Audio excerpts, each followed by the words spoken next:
지수야, 너 아직도 전다 안 붙였니? 해가 중천이다 해. 어머니, 이제 막 산적꽂이만 붙이면 끝나요. 금방 차려낼게요. 금방은 무슨, 솜씨가 저 모양이니 속도가 나겠어? 친정에서 뭘 배웠어야 말이지. 쑥쑥.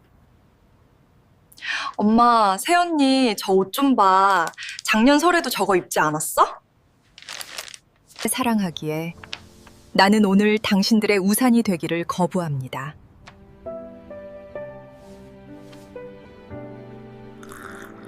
너희를 위해서가 아니라 나를 위해서 내린 결정이다.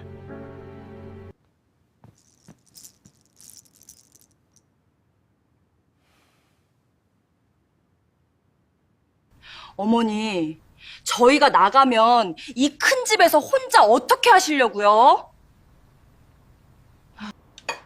지수, 너 그 옷 친정 갈 때도 입고 갈 거니? 자식을 망치는 건 부족함이 아니라 끝없는 채워줌이었습니다. 건강한 독립이 건강한 가족을 만듭니다. 명절은 누구에게나 설레는 휴식일까요? 누군가에게는 지독한 기름 냄새와 함께 시작되는 소리 없는 전쟁터입니다.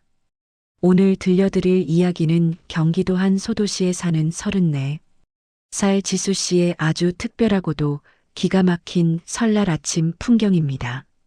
보글보글 국 끓는 소리가 가득한 새벽 4시의 주방입니다. 도마 위를 두드리는 규칙적인 칼질 소리가 적막한 공기를 깨웁니다. 지수 씨는 벌써 3시간째 서서 전을 부치고 있습니다. 허리는 끊어질 듯 아프고 다리는 코끼리처럼 부어올랐지만 쉴 틈이 없습니다. 지수야, 너 아직도 전 다 안 부쳤니? 해가 중천이다, 얘. 거실에서 들려오는 시어머니 박영자 여사의 날카로운 목소리에 지수 씨의 어깨가 움츠러듭니다. 어머니, 이제 막 산적꽂이만 붙이면 끝나요. 나물 묻히고 국간만 맞추면 바로 차려낼게요. 조금만 기다려주세요. 금방은 무슨, 솜씨가 저 모양이니 속도가 나겠어? 친정에서 대체 뭘 배웠어야 말이지. 쯧쯧. 매번 하는 꼬락서니를 보면 한숨이 절로 나온다. 우리 아들이 전생에 무슨 죄를 지어서 저런 나무늘보 같은 걸 데려왔는지 모르겠어. 새벽부터 시작된 고된 노동이었습니다. 지수 씨의 손등은 이미 뜨거운 기름이 튀어 빨간 반점이 돋아 있었습니다. 하지만 거실 소파에 길게 누워 TV를 보는 시어머니와 그 옆에서 손톱을 다듬는 시누이 미진 씨의 눈에 그런 상처 따위는 보이지 않았습니다. 엄마, 새언니 저 옷 좀 봐. 작년 설에도 저거 입지 않았어? 소매에 기름때 찌든 것 좀 봐. 꾀재재한 게 꼭 우리 집 식모 같네. 아니, 요즘 식모들도 저런 옷은 안 입을걸? 예, 미진아. 식모라니. 식모도 저렇게 느려 터지면 월급 못 받아. 밥값도 못하는 애한테 식모가 다 뭐니? 지수, 너 그 옷 친정 갈 때도 입고 갈 거니? 사돈댁 형편 뻔하다지만 우리 집 체면도 좀 생각해 주렴. 동네 사람들 보기 창피해서 원. 어머니, 이건 전 부칠 때 편해서 입는 옷이에요. 이따 차례 지내고 외출할 때는 깨끗한 옷으로 갈아입을 거예요. 걱정하지 마세요. 어머, 대답하는 꼬락서니 좀 봐. 너 지금 나한테 대드는 거니? 내가 걱정돼서 한마디 하면 네, 알겠습니다 하고 고개 숙일 것이지. 친정 빚 갚느라 옷 한 벌 살 돈도 없는 궁상맞은 처지인 거 내가 모를 줄 알고 말대꾸하는 입만 살았구나. 지수 씨는 아랫입술을 꽉 깨물었습니다. 사실 지수 씨는 국내 손꼽히는 대기업 전략기획실에서 핵심 인재로 근무하는 팀장급 재원이었습니다. 하지만 보수적이고 고지식한 시댁 식구들이 여자가 밖으로 나도는 것을 극도로 싫어한다는 이유로 남편의 간곡한 부탁에 못 이겨 그저 작은 회사에 다니는 평범한 격리라고 신분을 숨기고 살았습니다. 그 배려가 오히려 독이 되어 돌아올 줄은 꿈에도 몰랐습니다. 어머, 새언니. 전 뒤집는 거 봐. 다 탔잖아. 이걸 우리 오빠 먹으라고 내놓는 거야? 오빠는 위장이 약해서 탄 거 먹으면 바로 탈 난단 말이야. 언니는 정말 생각이 있는 거야, 없는 거야? 미진아, 타지 않았어. 적당히 노릇노릇하게 익어야 고소하고 맛있는 거야. 내가 보기엔 좀 진해 보일지 몰라도 속까지 다 익히려면 이 정도는 해야 한단다. 어머머, 엄마. 맞지? 새언니 요새 부쩍 고집이 세졌어. 말끝마다 따박따박 토를 다네. 혹시 뒤로 딴 주머니라도 차는 거 아냐? 저번에 보니까 백화점 명품 종이백 들고 슬쩍 들어오는 거 내가 다 봤어. 격리 월급에 백화점이 웬 말이니? 뭐? 백화점? 지수 너 그 돈 어디서 났니? 우리 아들이 밖에서 고생해서 벌어다 주는 돈으로 내 친정 부모 뒷바라지하는 것도 모자라서 이제는 사치까지 부려. 세상에 이래서 근본 없는 집안 애들은 드리는 게 아니었는데. 어머니, 그거 제 월급으로 산 거예요. 그리고 저 친정 부모님께 돈 한 푼 보낸 적 없습니다. 저희 부모님도 스스로 생활하실 능력 있으세요. 거짓말 마. 내 아버지가 사업 망해서 길바닥에 나앉게 생겼다는 소문 다 들었어. 내 아들 피땀 흘린 돈이 금이 빠진 독으로 새나가는 꼴 난 절대 못 본다. 어디서 감히 시어머니 앞에서 눈을 똑바로 뜨고 거짓말을 해? 당장 사실대로 말 못해? 박영자 여사의 목소리가 집안을 쩌렁쩌렁 울렸습니다. 지수 씨는 가슴속에서 뜨거운 불덩이가 울컥 치밀어 올랐습니다. 하지만 돌아가신 친정어머니가 늘 말씀하시던 화목과 인내를 떠올리며 다시 뒤집개를 잡았습니다. 이것이 한국 며느리들이 짊어지고 사는 지독한 업보이자 한 일까요? 말해봐. 그 백화점 쇼핑백 안에 뭐 들었었어? 명품 가방이라도 샀니? 좋은 말로 할 때 내놔봐. 내 수준에 그런 게 어울리기나 하니? 지인분 드릴 선물이었어요. 회사 일로 도움을 많이 주신 분이라 고마운 마음에 제 비상금 털어서 산 거예요. 정말이에요. 지인? 웃기고 있네. 내까짓 게 무슨 대단한 지인이 있다고 백화점 선물을 해? 보나 마나 친정 오빠나 동생 주려고 챙긴 거겠지. 예, 미진아. 가서 며느리 가방 좀 뒤져봐라. 분명 숨겨둔 귀금속이나 통장이 있을 게다. 좋지. 내가 이 집의 평화를 위해서라도 낱낱이 밝혀내겠어. 비켜봐, 새언니. 아가씨, 제 가방에 손대지 마세요. 그건 명백한 사생활 침해예요. 예의가 아니잖아요. 예의? 하녀한테 무슨 예의를 차리니? 밥 해주고, 청소해주는 대가로 우리 집에서 먹여주고 재워주면 감사한 줄 알아야지. 비켜. 주방은 순식간에 아수라장이 되었습니다. 전을 부치던 지수 씨의 앞치마에 밀가루가 하얗게 튀었고 시누이 미진 씨는 안방으로 뛰어들어가 지수 씨의 가방을 거실 바닥에 사정없이 쏟아부었습니다. 화장품 몇 개, 낡은 지갑, 그리고 업무용 수첩들. 바닥에 흩어진 초라한 물건들을 보며 시어머니 영자 여사는 비웃음을 흘렸습니다. 별거 없네. 가방도 낡아 빠진 게. 근데 너 이거 뭐야? 이 가방 안쪽 깊숙한 곳에 숨겨져 있던 이 상자. 이거 나무 상자 같은데 꽤 고급스러워 보인다? 시어머니의 손에 들린 것은 묵직한 오동나무 상자 하나였습니다. 지수 씨의 얼굴이 순식간에 잿빛으로 변했습니다. 그것은 지수 씨가 목숨처럼 아끼는 하지만 이 속물적인 시댁 식구들에게는 절대로 보여줘서는 안 될 물건이었기 때문입니다.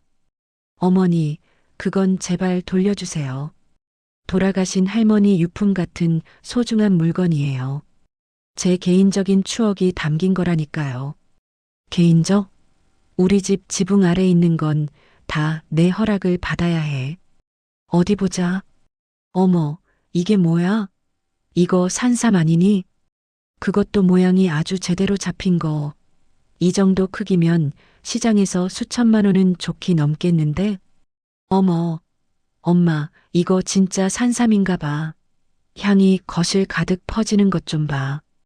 대박이다. 새언니, 너 이거 어디서 났어?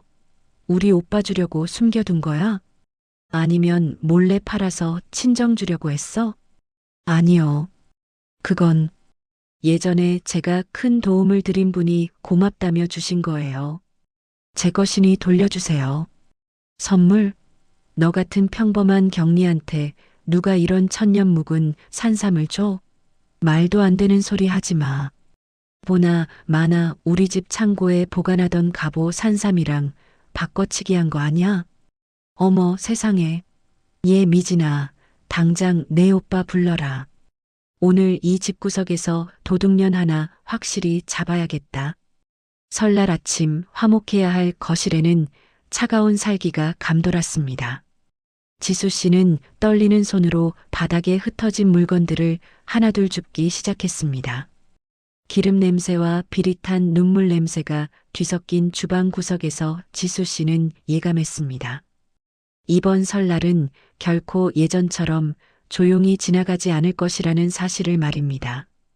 창밖으로는 이미 고급 세단 행렬이 마을 어귀로 들어서고 있었습니다.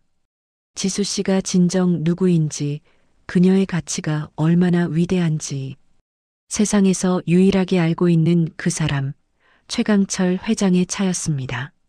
과연 이 산삼의 행방은 지수 씨를 어떤 벼랑 끝으로 몰고 갈까요? 그리고 예고 없이 찾아온 귀한 손님은 이 오만한 집안을 어떻게 뒤집어 놓을까요? 다음 장에서는 누명을 쓴 지수 씨의 절망과 그 절망 끝에서 피어오르는 강렬한 반전의 서막이 시작됩니다. 여러분은 지금 며느리를 하녀 취급하던 시댁의 비참한 몰락을 향한 첫걸음을 보고 계십니다.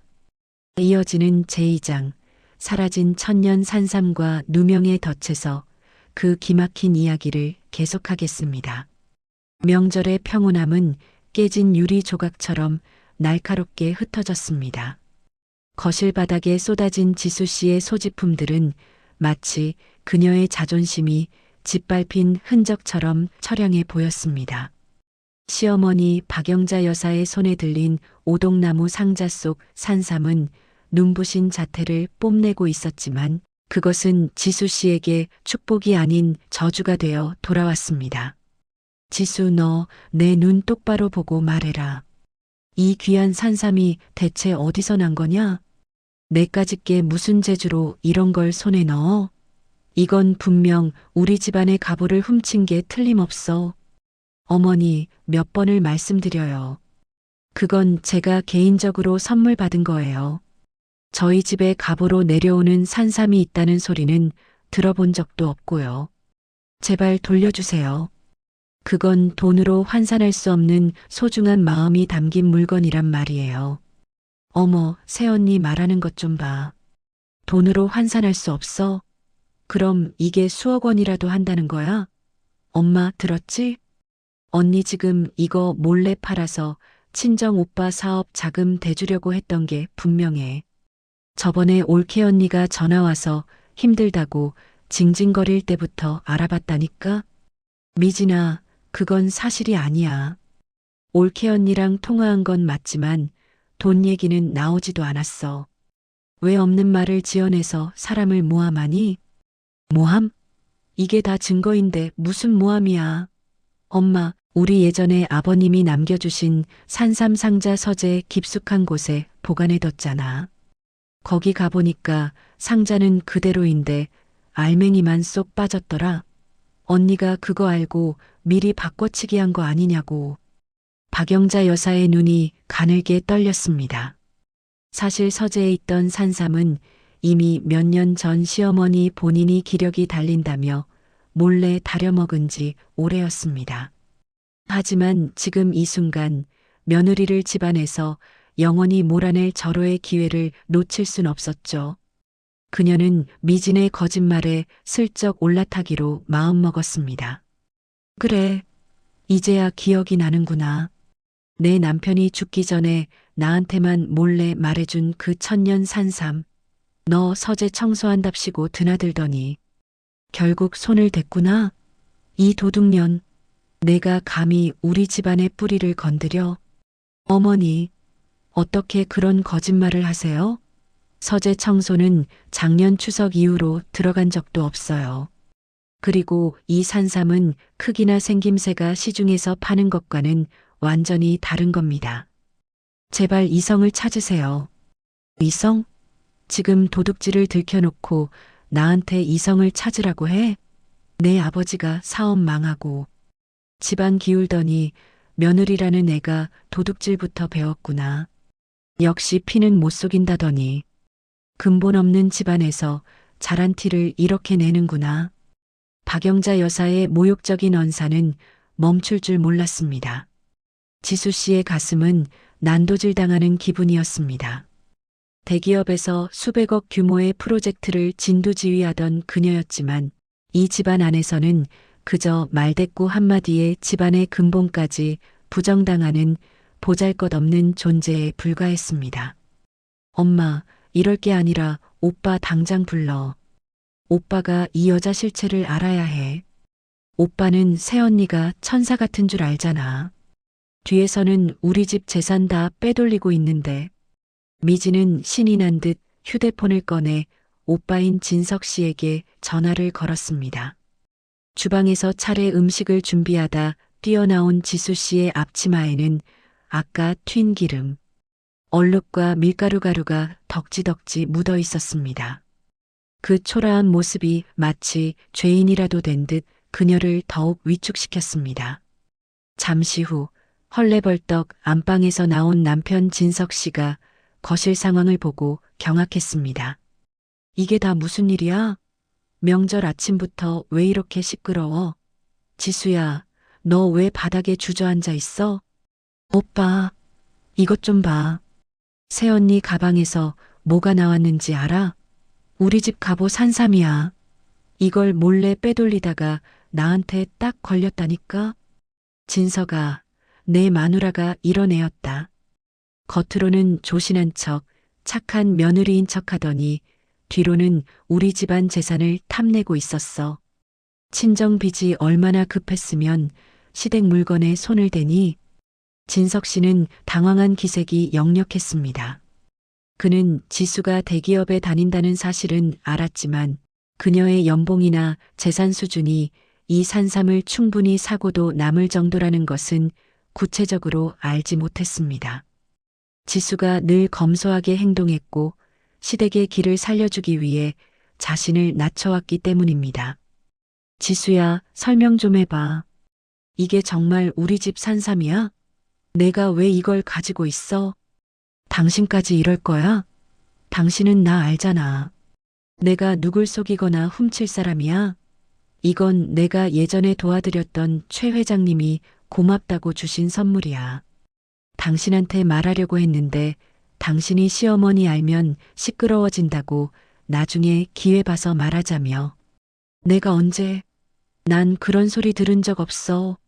지수야, 혹시 정말 친정일이 급해서 그랬으면 지금이라도 솔직하게 말해. 그럼 내가 어머니께 잘 말씀드려 볼게. 지수 씨는 눈앞이 캄캄해졌습니다. 믿었던 남편마저 자신을 의심하는 눈초리로 바라보자 2년간 이어온 결혼 생활이 거대한 모래성처럼 허무하게 느껴졌습니다. 남편은 시어머니의 기세에 눌려 진실을 외면하고 있었습니다. 맞지?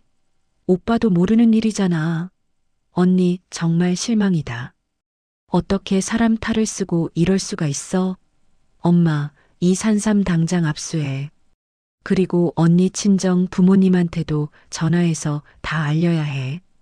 딸 교육을 어떻게 시켰길래 도둑년으로 키웠냐고. 안 돼. 우리 부모님은 건드리지 마. 그분들은 아무 잘못 없어. 잘못이 없어. 도둑질한 딸을 둔 죄가 가장 큰 법이다. 너 같은 건 우리 집안 며느리 자격 없어. 당장 이 집에서 나가. 내 짐 다 밖으로 내던지기 전에 내 발로 나가란 말이야. 박영자 여사는 지수 씨의 팔목을 거칠게 잡아 끌었습니다. 지수 씨는 비틀거리며 현관문 쪽으로 밀려났습니다. 머리카락은 헝클어지고 옷은 엉망이 된 채였습니다. 하지만 그녀의 눈빛만은 차갑게 식어갔습니다. 인내의 한계가 찾아온 것입니다. 어머니, 정말 후회 안 하시겠어요? 지금 이 선택 분명히 책임지셔야 할 겁니다. 뭐? 후회? 이 도둑년이 끝까지 건방지게. 내가 너 같은 걸 며느리로 들인 게 내 인생 최대의 후회다. 당장 꺼져. 지수 씨는 차가운 대리석 바닥에 내팽개쳐졌습니다. 미지는 지수 씨의 짐 가방을 문 밖으로 던지며 소리쳤습니다. 언니, 다시는 우리 집 근처에 얼씬도 마. 이 산삼은 우리 아빠 유품이니까 우리가 가질게. 억울하면 경찰에 신고하든가. 도둑이 제발 저려서 신고나 하겠어? 현관문이 쾅 닫혔습니다. 설날 아침의 차가운 바람이 지수 씨의 살결을 파고들었습니다. 그녀는 바닥에 떨어진 짐 가방을 멍하니 바라보다가 천천히 몸을 일으켰습니다. 그리고 코트 주머니 속에서 진동하는 휴대폰을 꺼냈습니다. 화면에는 JS그룹 최강철 회장이라는 이름이 떠 있었습니다. 지수 씨는 깊은 한숨을 내뱉으며 전화를 받았습니다. 네, 회장님. 저 지수입니다. 아니요, 괜찮습니다. 마침 지금 집 앞에 나와 있습니다. 네, 바로 오신다고요? 알겠습니다. 기다리고 있겠습니다. 지수 씨의 목소리는 떨림 하나 없이 단호했습니다.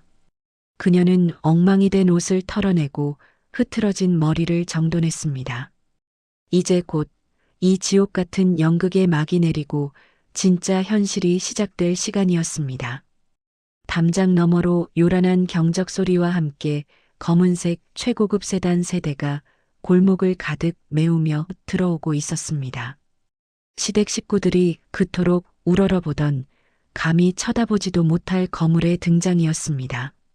지수 씨는 대문 앞에 서서 차갑게 미소 지었습니다. 누명을 씌운 자와 누명을 쓴 자. 그들의 위치가 단 5분 만에 뒤바뀌는 기적이 시작되려 하고 있었습니다. 지수 씨는 결심했습니다. 이제 더 이상 착한 며느리 지수는 없다고. 이어지는 제3장, 내 집에서 나가. 벼랑 끝에 선 며느리에서는 시댁 식구들이 상상도 못했던 거대한 반전의 서막이 펼쳐집니다. 과연 대문 밖에서 기다리는 것은 무엇일까요? 카타르시스의 절정을 향해 이야기는 달려갑니다. 차가운 겨울바람이 골목 어귀를 휘감아 돌았습니다. 대문 밖으로 내팽개쳐진 지수 씨의 낡은 가방 위로 설날 아침에 마른 먼지가 내려앉았습니다. 집안에서는 여전히 시어머니와 시누이의 악에 바친 목소리가 담장을 넘어 새어나오고 있었습니다. 진서가, 너 저런 년 잡고 울고불고 할 거 없어. 조상님이 도우셔서 천년 산삼을 되찾아 주신 거다. 저 도둑년이 우리 집 기운 다 빨아먹기 전에 내쫓은 게 천만다행인 줄 알아. 박영자 여사의 고함에 남편 진석 씨는 대답이 없었습니다. 아니, 대답할 용기가 없었겠지요. 지수 씨는 차가운 시멘트 바닥에 주저앉아 엉망이 된 앞치마를 내려다보았습니다. 2년 전 이 집에 처음 들어오던 날, 부모님처럼 모시겠다고 다짐하며 스스로를 낮추었던 시간들이 주마등처럼 스쳐 지나갔습니다. 새언니, 아직도 안 갔어? 구질구질하게 대문 앞에 앉아서 동정심 유발이라도 하겠다는 거야? 당장 안 꺼져? 경찰 불러서 무단 침입으로 확 쳐넣어버리기 전에. 시누이 미진이 대문을 벌컥 열고 나와 소리쳤습니다. 그녀의 손에는 지수 씨가 아끼던 구두 한 짝이 들려 있었고 그것마저 길바닥으로 사정없이 던져버렸습니다. 아가씨, 꼭 이렇게까지 하셔야겠어요? 그 산삼이 누구 것인지 진실이 밝혀지면 어떻게 감당하려고 이러세요? 진실? 웃기고 있네. 경리 나부랭이가 어디서 수억짜리 산삼을 선물 받아? 언니, 거짓말도 수준에 맞게 해. 우리 오빠 인생 망친 대가로 그 산삼은 우리가 위자료 삼아 가질 테니까 꿈도 꾸지 마. 지수 씨는 천천히 몸을 일으켰습니다. 무릎에 묻은 흙을 툭툭 털어내는 그녀의 손길은 의외로 담담했습니다. 더 이상의 눈물도, 더 이상의 구걸도 필요 없음을 깨달은 자의 평온함이었습니다. 좋습니다. 그 산삼 어머니 말씀대로 가보라고 치죠. 하지만 그 대가가 얼마나 가혹할지는 각오하셔야 할 겁니다. 뭐, 인연이 끝까지 건방지게 내까짓게 뭘 어쩌겠다고. 당장 내 눈앞에서 사라져. 박영자 여사가 현관문 앞까지 나와 소금을 뿌려댔습니다. 마치 악기라도 쫓는 양 떠들썩한 소동에 옆집 이웃들이 하나둘 창문을 열고 내다보기 시작했습니다. 지수 씨는 수치심보다 더 깊은 곳에서 차오르는 차가운 분노를 느꼈습니다. 그때였습니다. 골목 저 멀리서 묵직한 엔진 소리가 들려왔습니다. 평범한 동네에서는 좀처럼 보기 힘든 최고급 세단 세대가 일렬로 늘어서서 이쪽을 향해 다가오고 있었습니다. 앞차의 라디에이터 그릴에는 국내 최고의 재벌가인 JS그룹의 문양이 선명하게 박혀 있었습니다. 어머 엄마, 저 차들 좀 봐. 우리 동네에 저런 차가 왜 들어와? 혹시 오빠 회사 회장님이라도 오시는 거 아니야? 미진의 말에 진석 씨도 눈을 휘둥그레뜨며 밖으로 나왔습니다. 박영자 여사는 소금 바가지를 든 채 멍하니 세단을 바라보았습니다. 검은색 세단들은 지수 씨가 서 있는 대문 바로 앞에 자로 잰 듯 멈춰 섰습니다. 뒷좌석 문이 열리고 정정한 체구에 범접할 수 없는 아우라를 풍기는 노신사가 내렸습니다. 바로 대한민국 경제를 움직이는 거물, 최강철 회장이었습니다. 뒤이어 내린 경호원들과 수행비서들이 일제히 지수 씨를 향해 다가가기 시작했습니다. 박영자 여사는 회장님의 얼굴을 알아보자마자 들고 있던 소금 바가지를 바닥에 떨어뜨렸습니다. 아니, 저분은 뉴스에서 보던 JS그룹 최 회장님 아니냐? 우리 집에 웬일로? 혹시 진석이가 이번에 큰 공을 세워서 직접 격려하러 오신 건가? 영자 여사는 급히 옷매무새를 가다듬으며 비굴한 웃음을 지었습니다. 회장님, 이 누추한 곳까지 어찌 오셨습니까? 제가 이 집 안주인 박영자라고 합니다. 저희 아들 진석이가 회장님 밑에서 열심히 일하고 있는데. 영자 여사가 90도로 허리를 굽히며 손을 내밀었습니다. 하지만 최 회장은 그녀를 마치 길가에 굴러다니는 돌덩이 취급하듯 시선조차 주지 않고 지나쳤습니다. 그의 발걸음이 멈춘 곳은 다름 아닌 길바닥의 가방과 함께 내팽개쳐진 지수 씨 앞이었습니다. 선생님, 아니 지수야, 이게 대체 무슨 꼴이냐? 최 회장의 목소리에 노여움과 안타까움이 서려 있었습니다. 그는 지수 씨의 헝클어진 머리칼과 먼지 묻은 앞치마를 보고는 부르르 떨었습니다. 회장님 오셨어요. 이런 모습 보여드려 송구합니다. 송구하다니, 누가 감히 내 은인에게 이런 짓을 했단 말이냐? 당장 말해라. 어떤 놈들이냐? 최 회장의 일갈에 골목 전체가 얼어붙었습니다. 소금을 뿌리며 위세를 떨던 박영자 여사도, 올케를 도둑으로 몰던 미진도, 아내를 외면했던 진석 씨도 그 자리에 석상처럼 굳어버렸습니다. 지수 씨는 천천히 고개를 돌려 시댁 식구들을 바라보았습니다. 그녀의 눈빛은 예전의 순종적인 며느리가 아니었습니다. 회장님, 제가 드린 산삼. 저분들이 자기네 가보라고 하시네요. 제가 훔쳤다고 도둑년 취급하며 방금 저를 쫓아내셨습니다. 뭐라? 산삼? 내가 너에게 감사의 표시로 백방으로 수소문에 구한 그 천년 산삼을 저들이 가로챘단 말이냐? 최 회장의 눈에서 번쩍이는 살기가 돌았습니다. 그는 수행비서를 향해 단호하게 명령했습니다. 당장 경찰청장에게 연락해라. 그리고 변호인단 소집해. 감히 JS그룹의 고문이자 내 목숨을 구한 은인에게 누명을 씌우고 절도죄를 뒤집어 씌운 대가를 뼈저리게 느끼게 해줄 것이다. 시댁 식구들의 얼굴이 순식간에 하얗게 질렸습니다.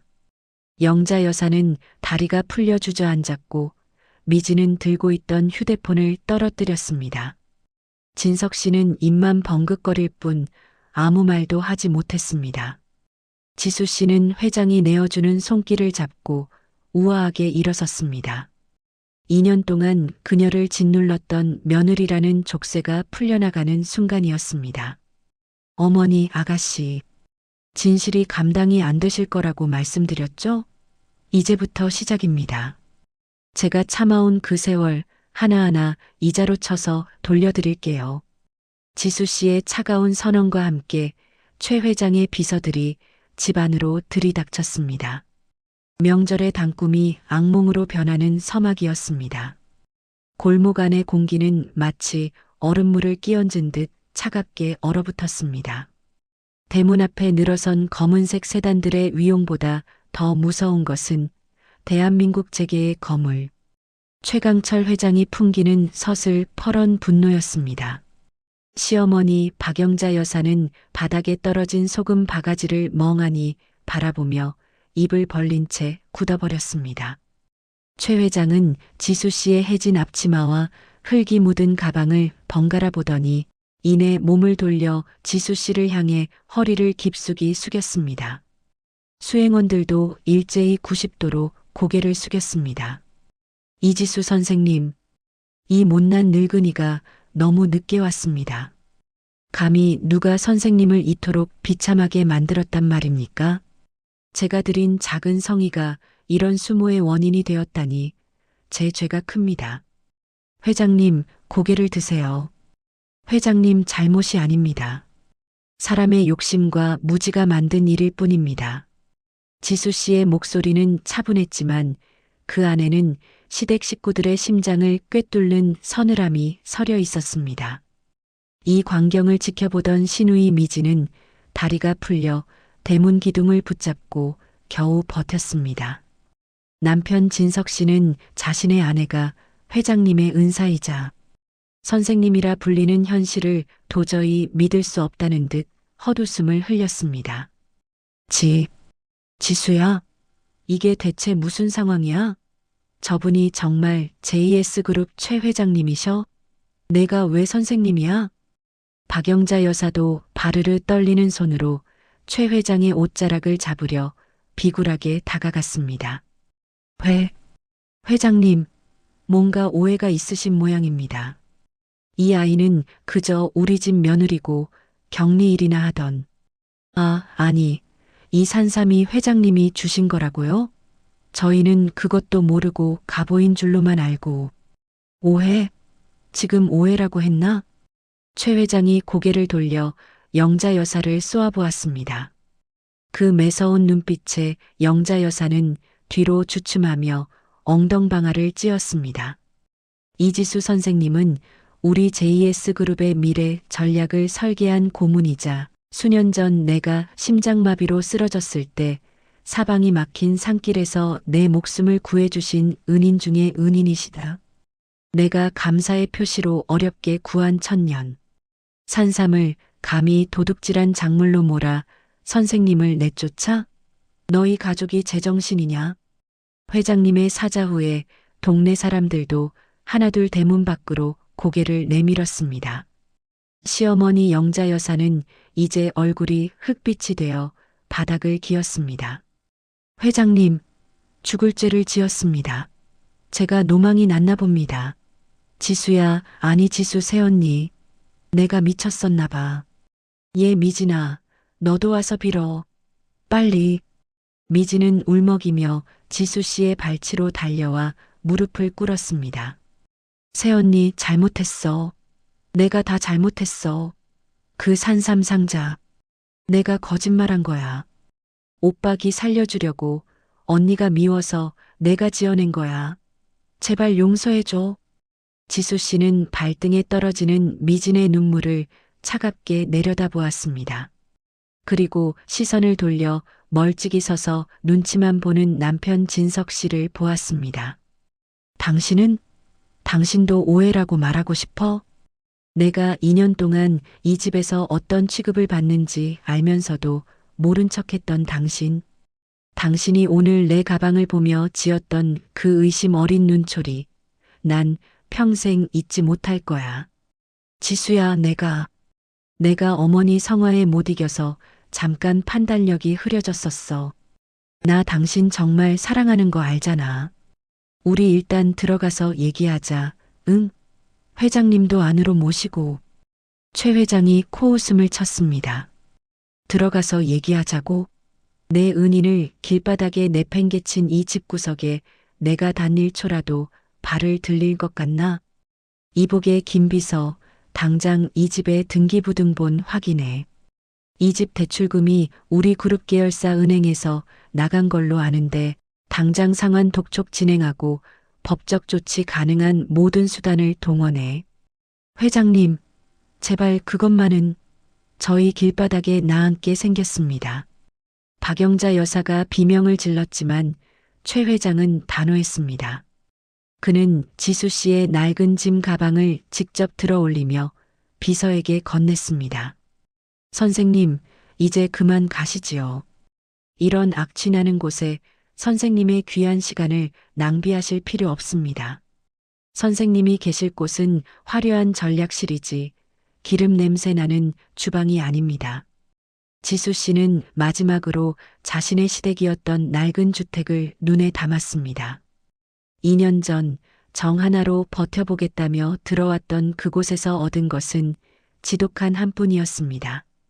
지수 씨는 시어머니가 가로챘던 오동나무 상자를 가리켰습니다. 회장님, 저 산삼은 회장님께 다시 돌려드리고 싶습니다. 저들에게는 과분한 물건이고 저에게는 아픈 기억의 조각일 뿐이니까요. 다만 저들이 저지른 무고와 폭행에 대해서는 법의 심판을 받게 해주세요. 그게 제가 원하는 유일한 설 선물입니다. 최 회장은 고개를 끄덕이며 지수 씨를 위해 뒷좌석 문을 직접 열었습니다.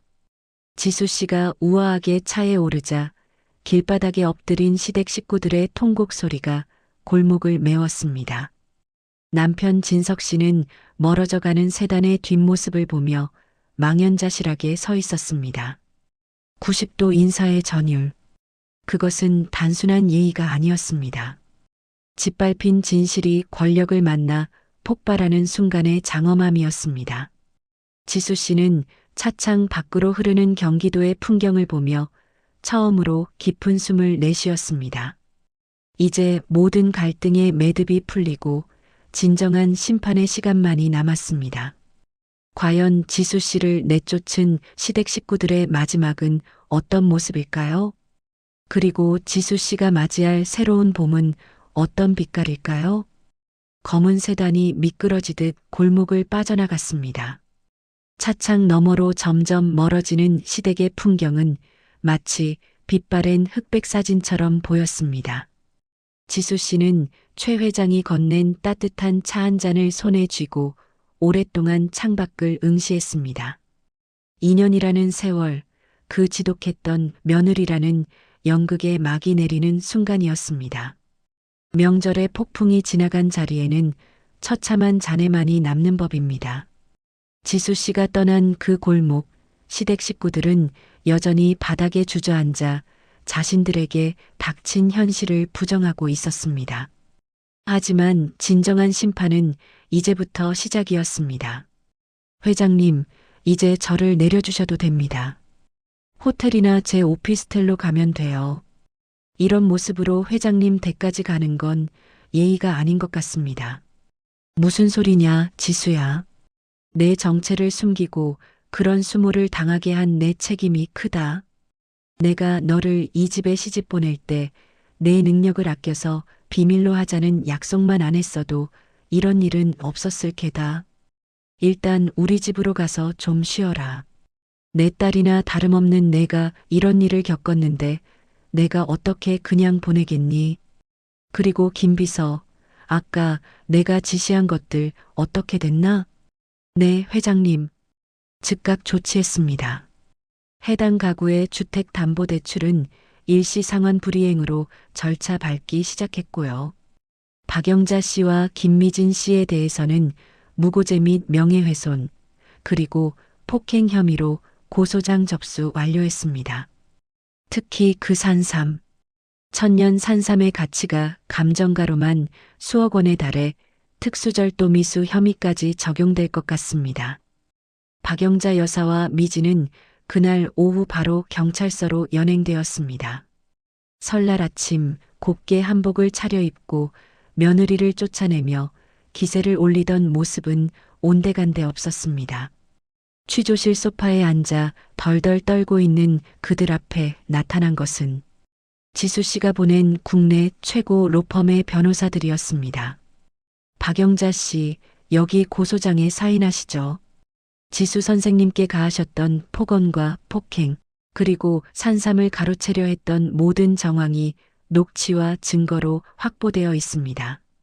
증거가 너무 명확해서 부인하셔도 소용없을 겁니다. 아이고 변호사님, 제가 정말 몰라서 그랬어요. 우리 며느리가 그렇게 대단한 분인 줄 알았으면 제가 발이라도 씻겨드렸죠. 제발 지수한테 말해서 한 번만 봐달라고 해주세요. 우리 사이에 정이 있잖아요. 예. 사람은 고쳐 쓰는 게 아니라는 말, 지수 선생님이 가장 좋아하시는 말입니다. 박영자 씨가 그동안 지수 선생님의 친정 부모님을 비하하고 하녀 취급하며 인격을 모독한 행위들, 법정에서 하나하나 따지게 될 겁니다. 아드님인 김진석 씨의 회사 인사팀에도 이미 이 사실이 통보되었습니다. 그 시각 남편 진석 씨는 텅 빈 집 거실에 홀로 앉아 있었습니다. 지수가 새벽부터 정성껏 차려놓았던 설 음식들이 차갑게 식어가는 냄새가 코끝을 찔렀습니다. 주방 구석에는 지수가 전을 부치다 흘린 밀가루, 자국과 신우이 미진이 내던진 지수의 낡은 신발 한 짝이 쓸쓸하게 뒹굴고 있었습니다. 내가 왜 그랬을까? 지수가 어떤 사람인지 빤히 알면서 왜 엄마 기세에 눌려 한마디도 못했을까? 지수가 내게 주었던 그 수많은 기회를 내가 발로 걷어차 버렸구나. 진석 씨는 뒤늦게 지수에게 수백 통의 메시지를 보냈습니다. 지수야, 미안해. 내가 다 해결할게. 한 번만 기회를 줘. 제발 전화 좀 받아줘. 하지만 돌아오는 대답은 차가운 변호사의 연락뿐이었습니다. 지수 씨는 이미 마음의 문을 닫았고 그 문은 JS그룹이라는 거대한 성벽 뒤로 사라진 뒤였습니다. 한 달 뒤 꽃샘 추위가 기승을 부리던 어느 날이었습니다. 지수 씨는 JS그룹 전략본부장으로 화려하게 복귀했습니다. 예전의 수수한 며느리 복장이 아닌 세련된 정장 차림으로 로비를 걷는 그녀의 모습에서는 범접할 수 없는 품격이 느껴졌습니다. 본부장님, 오늘 오전 이사회 회에 준비되었습니다. 그리고 로비에 또 그분이 찾아오셨습니다. 벌써 사흘째입니다. 지수 씨는 잠시 걸음을 멈추고 통유리창 너머로 로비를 보았습니다. 로비 한 구석에서 초췌한 모습으로 서성이는 진석 씨의 모습이 보였습니다. 한때 사랑했던 남자였지만 이제는 연민조차 느껴지지 않는 타인이었습니다.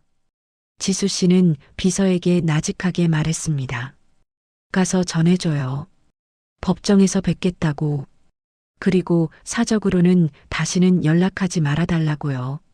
한 번만 더 회사로 찾아오면 업무방해로 추가 고소하겠다고 단호하게 말씀하세요.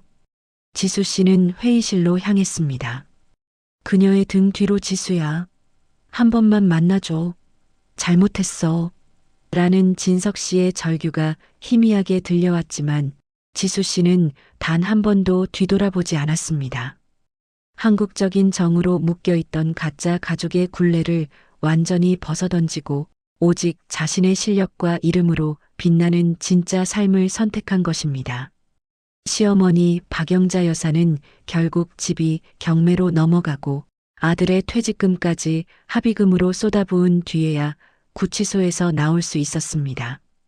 지방의 작은 단칸방으로 거처를 옮긴 그녀는 명절마다 지수 씨가 정성껏 차려주던 고소한 전 냄새를 그리워하며 눈물 젖은 라면을 끓여 먹는 신세가 되었습니다.